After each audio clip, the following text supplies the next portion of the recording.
Well, hello and welcome to the Ramon Foster Show, the Ramon Foster Live Show. Happy Friday to you, Moan.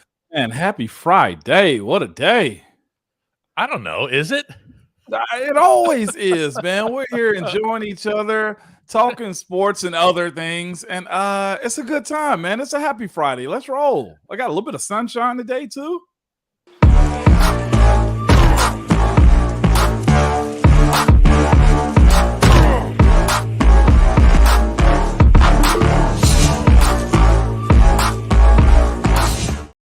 Here's how this works. If you're new to the new version of the Ramon Foster Show, if you're watching us on YouTube or Facebook, just chime in. Put it right there in the super chat. Put it in comments under Facebook. If you're watching us on Twitter or Twitch or somewhere else and you want to participate, you're going to have to go over there because Twitter doesn't allow it. I don't know why. I don't make the rules. Neither do I, DK. We just play the game. That's usually what I did anyway, right? And try not to get flags, but that's neither here nor there anymore. Exactly. Tyler gets us going with a hey, Mo! No question. Just happy to see Yins. Very nice touch there, Tyler. Chad gets us going for real when he says, hey, Moan, would you prefer the Steelers draft Paris Johnson or John Michael Schmitz?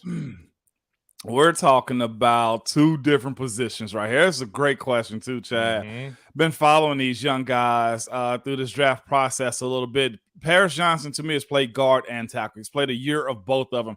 Came out as a high five-star guy, man. John Michael Schmitz, former wrestler, has that background. You know those dudes are usually tough. Plays center mostly.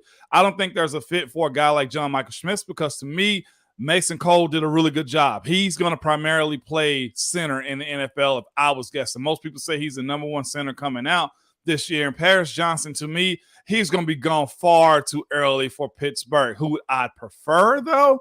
Paris Johnson, if I'm selecting either. That's to answer your question. I think Paris Johnson is he's a monster. Yes, he's been that way since high school. Comes from a program where this team has a lot of lineage, obviously. Ask Cam about that. No doubt, DK. Ramiro says, first time catching live. Thank you both for all the great daily content here. MJ says, hey, Moan, I think you should interview a defensive lineman from one of the opposing AFC North teams from when you played. Someone who can share great stories with Gino Atkins or Raven. Come on, what do you think? Man, I may be able to pull that off, man. I might actually. Definitely. No, for real. Even though it was crazy rivalries, and you know they were too, DK, the relationships that we all kind of had with one another is very unique off the field. But it was respect. Yes, 100%. That'd be good. Gino, man, he's gone away. I think he's officially retired at this point. I got to see where Gino actually is. Gino Atkins actually played against him in college also. Yeah. Oh, really? Georgia. But I didn't see him much because he was D tackle and I was actually O tackle. I didn't get much of Gino Atkins. I do remember one of my teammates from Tennessee that said, you don't remember Gino? I'm like, nah, I didn't have to play against him. He was like, I remember Gino Atkins. So he's been that good for a long time. Teresa says, hey, Moan, happy Friday to you and DK. Should the Steelers pursue Orlando Brown Jr., a left tackle, in free agency? I would love to, but the answer is going to be no. No. Dan Moore will get another opportunity. All folks I spoke to think the world of Dan Moore, and I do too. I contribute that to having a bad skid early on and not knowing how to correct it. I recently just saw clips of this offensive line doing work, DK. Mm-hmm. They're better off than I think we're going to give them credit for. And this is the other thing, too. We just got to this world of having cap space with the Steelers, DK. We don't want to give it all away on one player at left tackle, man. He's going to command about $23 million a year, right? Yeah. And you would. That's something that when you have a guy like a Dan Moore who's young, who's on his rookie contract, who's not breaking any bank, I understand that the position is important. I also understand that I'm sorry, free agency money, I'm moving it to the other side of the ball. I know everybody complains, highest paid defense, highest paid defense, but look where the need is. Yeah, there's an actual need this year, DK. That's a real conversation to be had. Yeah, no question here. Sauce says, get this, here it is. Sauce says, hey, Moan, did you ever have to adjust your contract due to cap constraints? If so, what's the process like? Nah, I never had to at You didn't mine. do a restructure? Nah, I never did a restructure. Mine was always very team friendly. Although I was paid well, it wasn't double digits a year. Those guys, you get those contracts constructed so many different ways. You can do deferred payments where it becomes a roster bonus for guys that are gonna make the team. Like I think, let's say Heath Miller was a guy. Hey Heath, we want to restructure you into a roster bonus.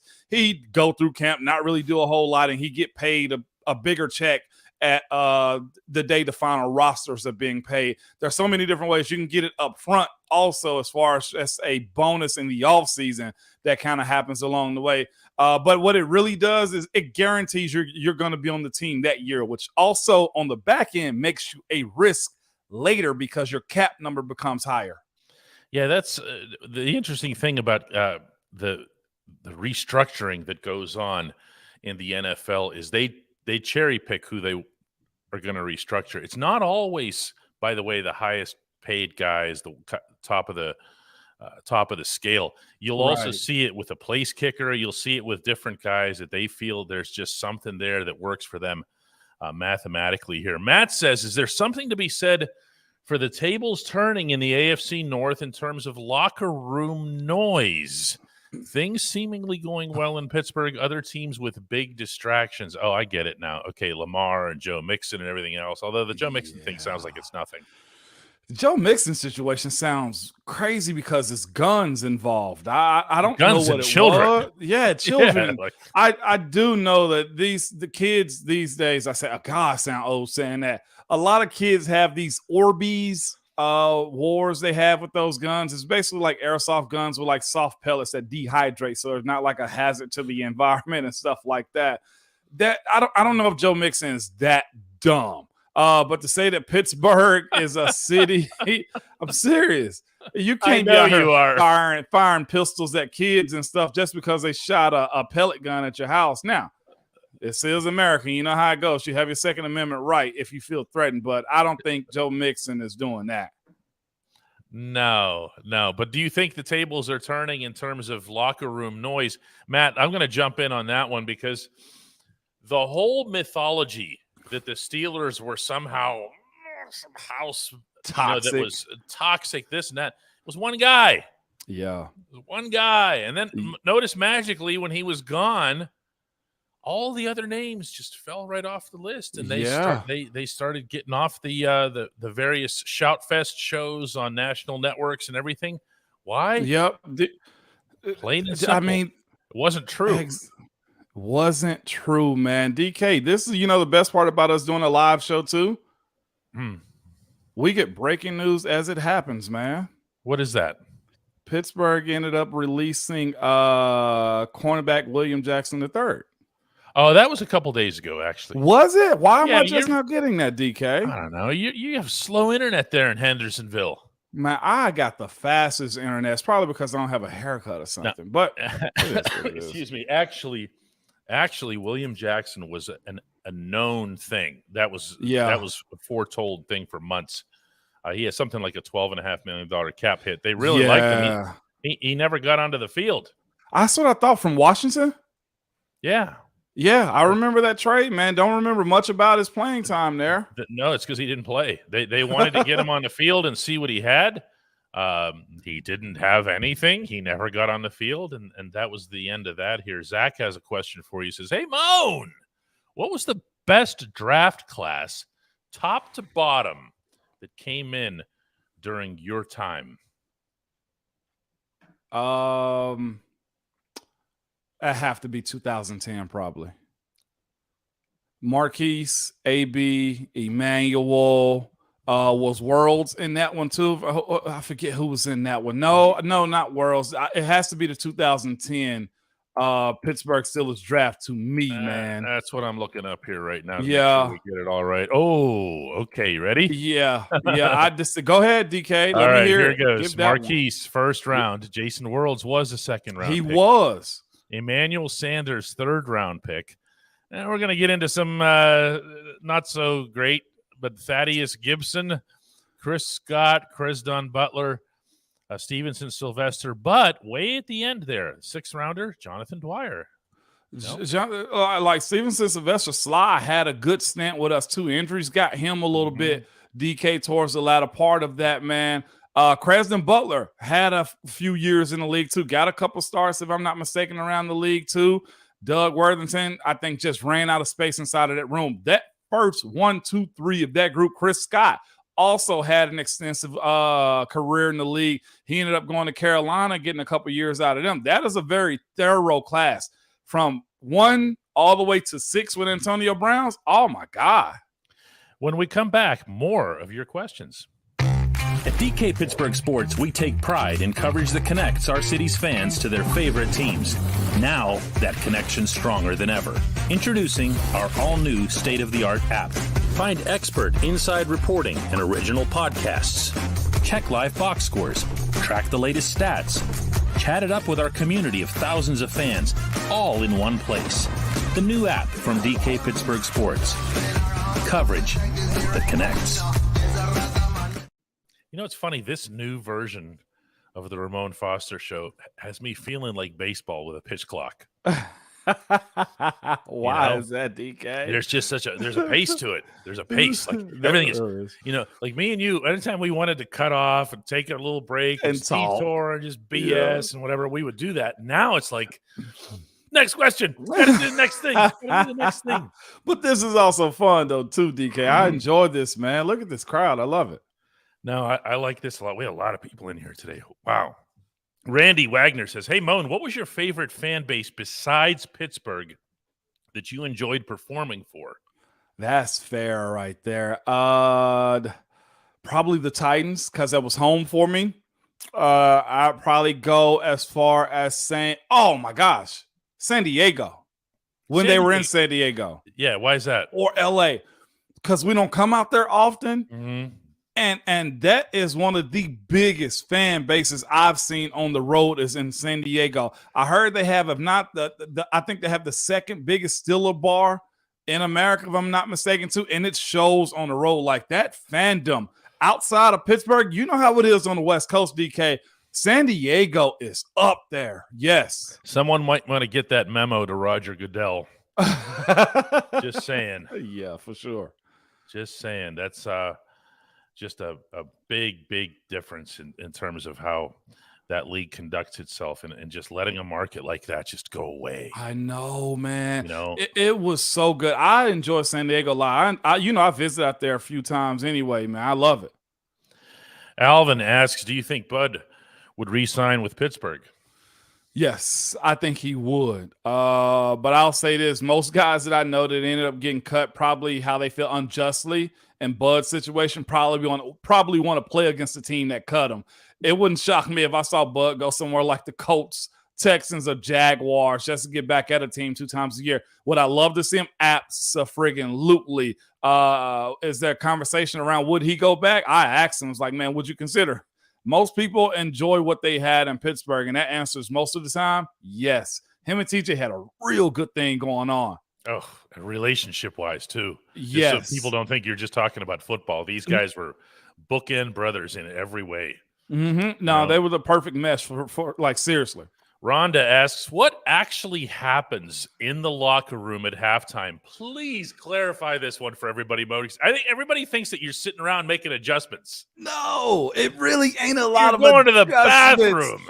The bathroom, eating some oranges and bananas if they're around, drinking some Gatorade. Nowadays with social media, guys check their phones. But how long is I don't even know how it is because it goes by so fast. Halftime is what? Fast. It's 15 minutes. 15 minutes. So you spend 3 minutes walking to the locker room. From there, you get a couple minutes by yourself.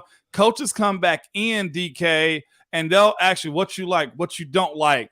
If we're having a very crappy half, a team leader try to bring everybody together and say, hey, get your heads out of your butt, man, and let's get it going. But it's nothing overly dramatic like somebody ripping your new rear end. No, that doesn't really happen.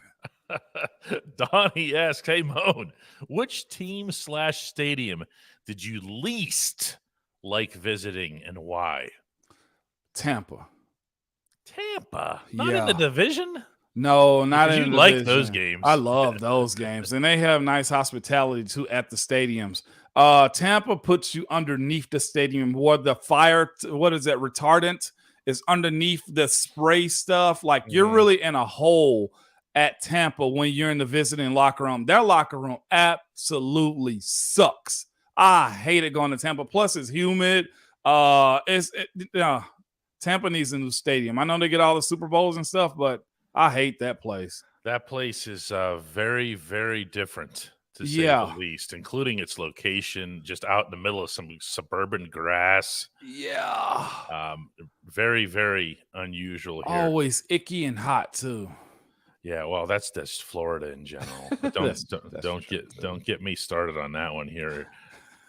Cody says the Steelers seem to have hit a home run with Pat Meyer. He did an incredible job with the O-line last year. What traits or skills do you think make up a good offensive line coach, or that you valued in your O-line coaches?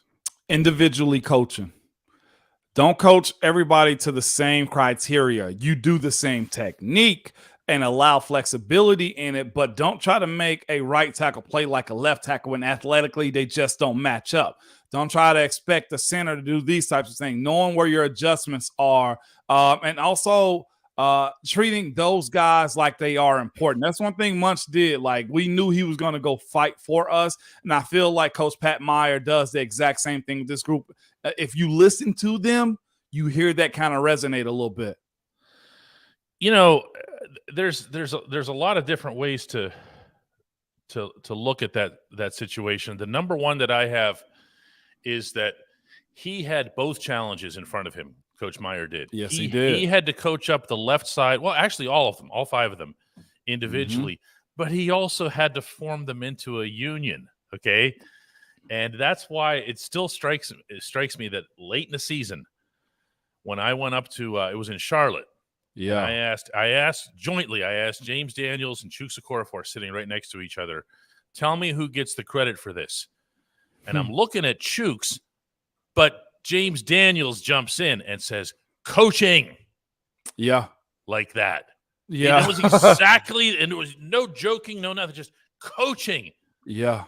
Yeah. And it goes a long way, DK, because when the language is the same, the teaching's the same, and there's fairness amongst everybody, that's when you get the most out of a group like that. You know how I always take up for the OL, like there's levels of just disrespect that come at the position, no stats other than starts, or if you give up people track sacks.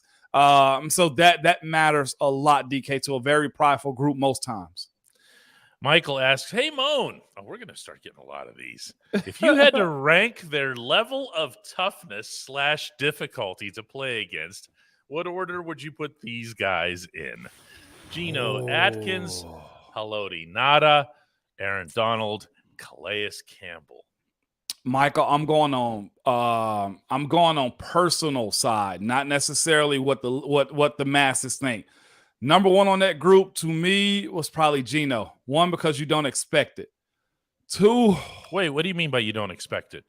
A guy his size, getting underneath your pads, having the ability to don't expect it. Oh, okay. He would play you like a 350-pound guy because of his strength, but he's fast like a friggin' DN or a linebacker. That's where Gino gets you in my one-on-ones against him. He's one on that list, and probably is going to be when we're talking about guys I've gone up against consistently. Him one. It's tough between Calais and Haloti. Oh, there was a time when Haloti was just... I know, but I know. Calais did it over a longer period, but the early Haloti Ngata was just what do you do with this guy? Give me Gino, give me Haloti, Calais, and Aaron Donald. That doesn't mean Aaron Donald's not the best out of all of them. I didn't see much of Aaron Donald. I was going to ask if you'd ever even faced him, but then when we went to St. Louis when the fire started on the field. Wow. Okay. Yeah, that was a long time ago. I was going to say that's pretty random, but yeah. I think that was around the time. Yeah, I didn't see a whole lot of Aaron Donald. Calais and Haloti Ngata might as well be 2A, 2B though. MJ gets a little personal, wants to know how your kid's looking for this year's baseball season. Have him come through that door and tell us himself. I would, man, but it'd probably be too much. A teenager on his phone or something. He's doing pretty good, man. He knocked one off the wall, man, at about 340, 350 feet. He was probably about 4 inches from going over the fence. Ugh.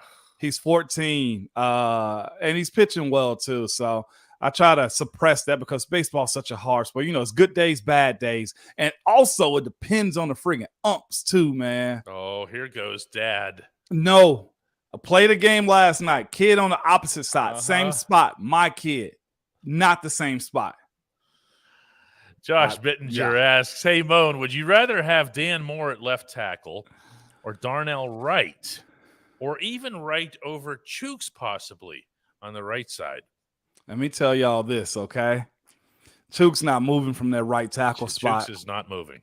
I also tell you this, too. Darnell wanted to play right tackle. Could you move Darnell right interior? That would have to have some understanding of job responsibility if you wanted to put him at guard.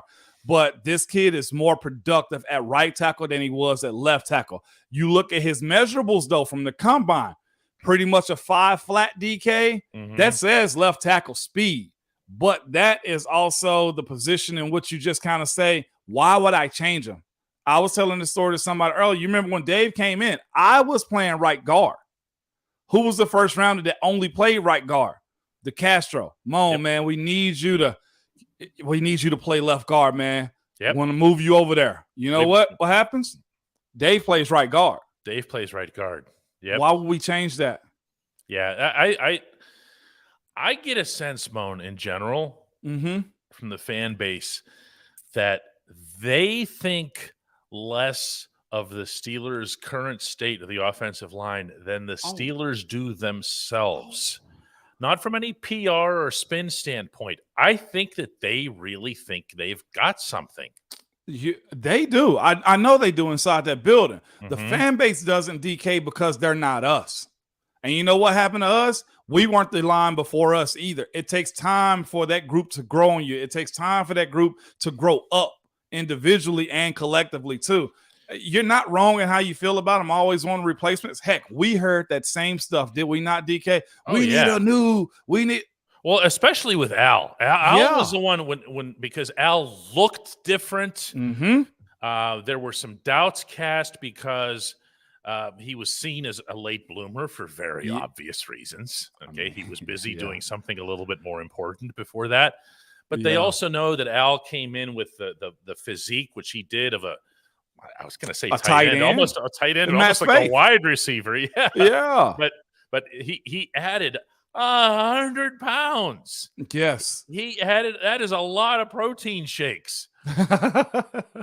And after a bit of time, you started to see Al look more comfortable and get quiet over there. And then everything was just kind of okay here. On a related note, a semi-related note, John Gorman asks, do you think Kevin Dodson goes into the season as the starting left guard?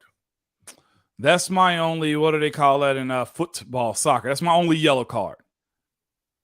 And the only reason that's my only yellow card because his levels of staying in the lineup is something that has to be more consistent. His level of also being consistent must rise up a whole lot higher, DK. That's my only knock. And my thing is when it comes down to him, the one thing that we expect him to do is move people off the ball. He got to be able to do that and not have those mental errors. Now, I got to call you out a little bit on this one. Go ahead. You are tougher on this position than any other position on the football field for very obvious reasons. You just are. I can agree with that. I'm probably. I will hear from you in your analysis after a game something that is super crazy specific that Kevin Dodson should have done. Okay. Well, of course, because you know it. You lived it. You breathed it. Okay. For 11 years in the National Football League. And there's a part of me, I was rough on Dodson. You know that. Yeah. Early on. Okay. There's a lot of stuff, including the availability and everything else that I didn't like. But man, has he won me over on and off the field. He is dedicated. He's tough. He's hard. And what a push. Oh, no doubt. What a push he gets. You want to know why I go at his position specifically? Let's hear it. Because he's not like the others. Chooks, drafted high, got paid already. Your right guard, your center, same exact thing. Dan Moore is a left tackle in this league. Higher draft pick than him. I think there's more volatile at left guard than other positions. That's why I like for guys that play behind me to lock up that position, because that may be a rotating door of who's our next cheap guy. And Dodson is very, very cheap in accordance to what the Steelers could and couldn't do as far as replacing him. He must pop and stick and play with a level of consistency. It's not that I got anything against him. I do not. I like him. But that position is the one in which right now he got to be consistent in something, because he's replaceable right now. And I hate to see young guys with talent go through that. Couple more today. Toddy asks, is there any minuscule chance that the Steelers can sign Javon Hargrave? If it is probably about this thick of a chance. Give me 1 second. It is that thick of a chance.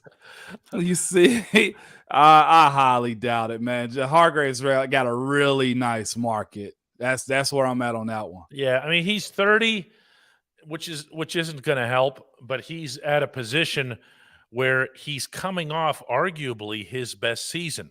Yeah. Okay, meaning a financial position right now, which is perfect. Okay, to help the team get to the Super Bowl, big part of that. Everything else here, 60 tackles, 11 sacks.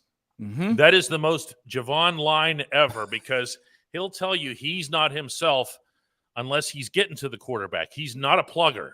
Yeah, no. He's not big snack. He's looking to penetrate and do damage. Yeah. And, oh, man, it'd be something, though, Moan. Yeah, trust me, I want that old thing back, too, but this was going to cost and hurt us a lot more. Josh says, flip it the other way. Moan, we would love him back. I know. Tim says to Moan, I miss your memes. Moan, you have some of the best memes ever on the internet. I have, man. It's fun. I'll get the young guys here and there, man. I'll make sure I bring them back. We are definitely going to finish with this one because it's just too good to let sit. And that's Roger Perkins saying they need to draft for the trenches early this draft. I think we can all agree on that, right? We can. I saw somebody in the comments, too, say we got to build depth. That's 100% true. And, I've been banging on this table, too, as far as getting Cam and DeMarvin Leal some help up front, and TJ for that matter, too. I'm with that idea. I'd love to go get after a sexy pick like a cornerback or a middle linebacker or something like that. But you need some heavy boys up front to get the job done. And I think more defensively than anything. Yeah, I mean, it's all on that. To me, it's when you're talking about the draft, you're talking about that side of the football. Yes. Because you already have a younger offense, and we can go through all 11 spots. Yep. And I'm going to say back to you, well, which one do you really, really want to upgrade? You can say left tackle, but they believe in their left tackle. They do. They do. You got wide receivers who you always going to find them. I have people in other fan bases tell me, how does Pittsburgh always find the wide receivers? They just got a knack for it, I guess. Yeah, there's no question about that. Moan, this has been fun.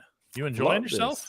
I am, man. This is pretty dope, DK, and I love seeing the comments come in too. Yeah, they just don't stop. By the way, we're at 151 live. Let's go right now, which is what are you looking at there? She's showing me so much. She's showing me stat department. That's a stat department. My wife is over here. She's showing that the graphic is going like this, which means that if we stayed on for another half hour, it would be like way up here somewhere. You know what? This is all going to take care of itself, like we've been talking about. Is once people start trusting that, we're actually going to be here at 4 p.m. Eastern and 3 p.m. Central, they're going to stop worrying about whether or not, they get their alerts or their alarms or whatever. Look at your clock. I know, man. This is fun. I appreciate doing this with y'all, man. That's good stuff. Let's do it again Monday, Moan. I just got to drop this one because I see it. Trade Deontay Johnson, sign Orlando Brown Jr., a D tackle, and Hargraves. Got to get him in the GM office, man. I love that, Anthony. Ramon could do this all day, people. You have no idea. I'm the one kicking him off. You are, DK. Shame. All right, let's do it again Monday. We'll have more to talk about for real. Yeah. Free agency, tampering, all that type of stuff. All that stuff. Mm-hmm.